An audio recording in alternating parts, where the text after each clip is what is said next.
Nous voulons parler des pays catholiques et des pays non catholiques. Même si un pays est catholique, cela ne veut pas dire qu'il a un nombre important. Et même si un pays n'est pas catholique, il peut y avoir un nombre important de catholiques.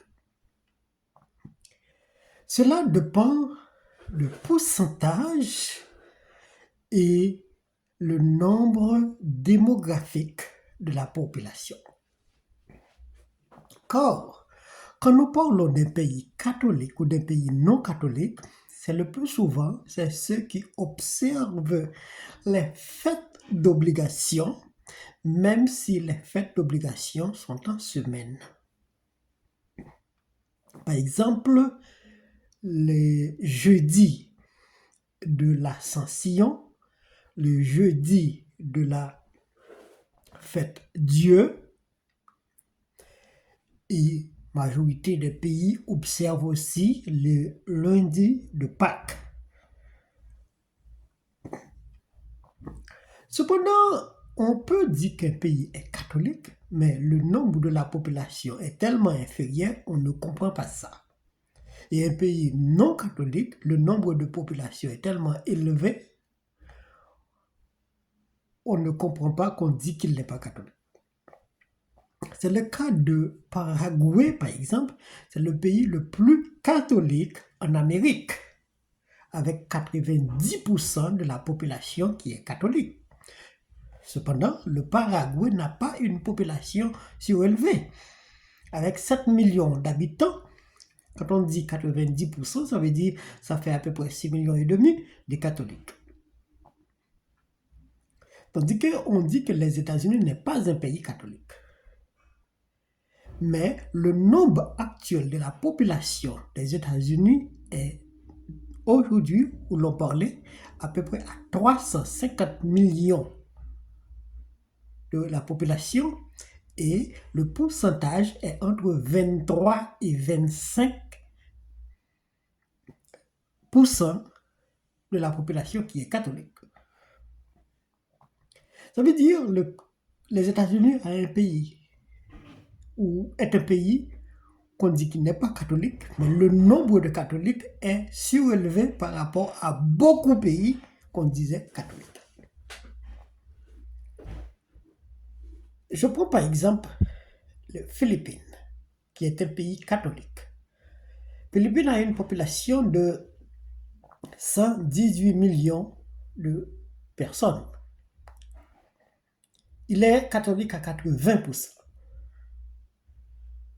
Donc, le nombre de catholiques philippines, qui est le 3e pays catholique au monde, mais le nombre n'est pas supérieur aux États-Unis, bien que le pourcentage est élevé, mais le nombre n'est pas élevé. Avec les 23 à 25% de catholiques aux États-Unis, on est à peu près entre 80 à 85 millions de catholiques jusqu'à 90 millions.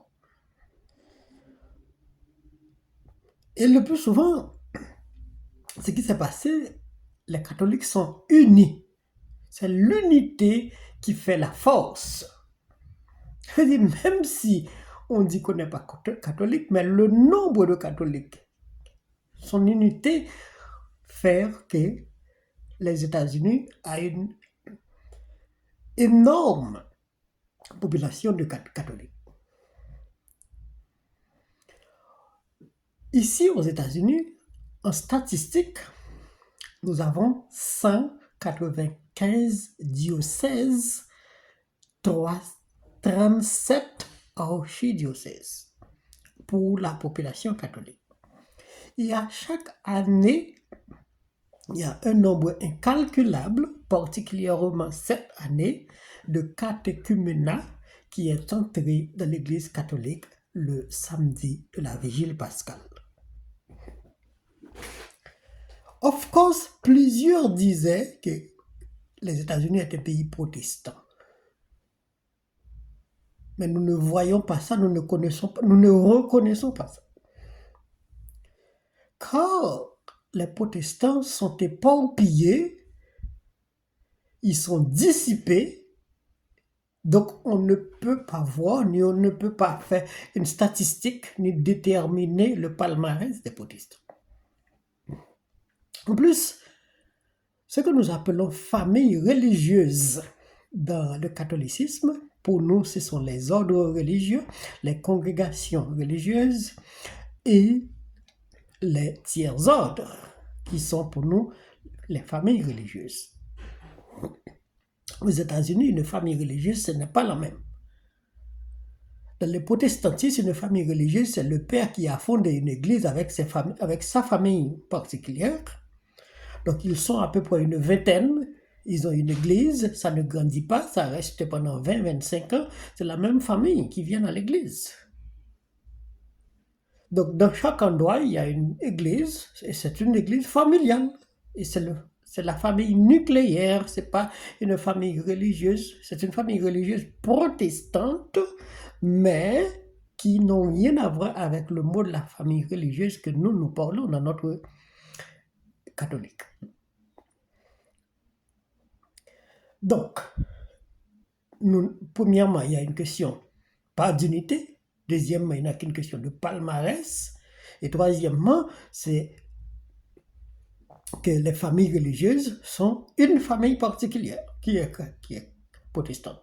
Mais ce n'est pas une famille religieuse comme nous.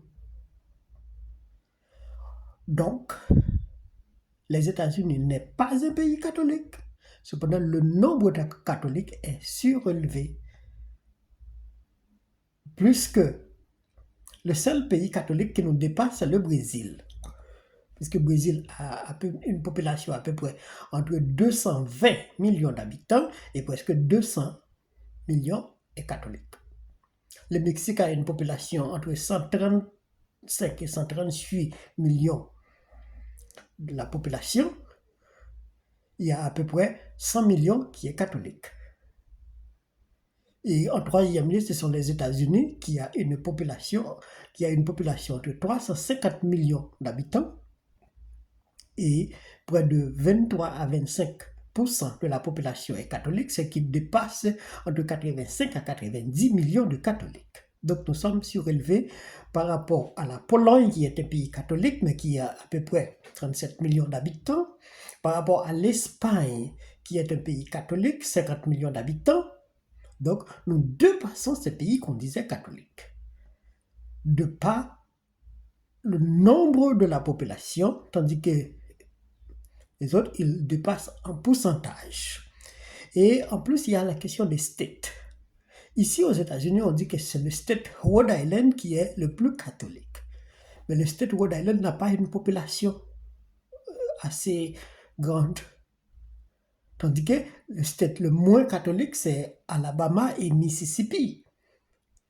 Mais par rapport au nombre, donc il peut dépasser Rhode Island qui est catholique, et les autres qui sont les États du Sud qui n'ont pas de population, qui ont une population supérieure. Donc en nombre, ils dépassent et en pourcentage, Rhode Island dépasse. Même si on dit que le Sud n'est pas catholique, mais il faut savoir qu'au Texas, seulement, il y a 15 diocèses avec des archidiocèses. Il y a 7 diocèses en Florida, il y a à peu près le même nombre en Louisiana, qui sont dans le sud. Donc, même quand on disait telle chose, ce n'est pas valable pour tous les pays, ni pour toutes les situations. Il faut savoir ce qu'on dit et il faut savoir le nombre, la démographie, le pourcentage avant d'avancer un nombre et dire tel pays est catholique ou tel pays ne l'est pas.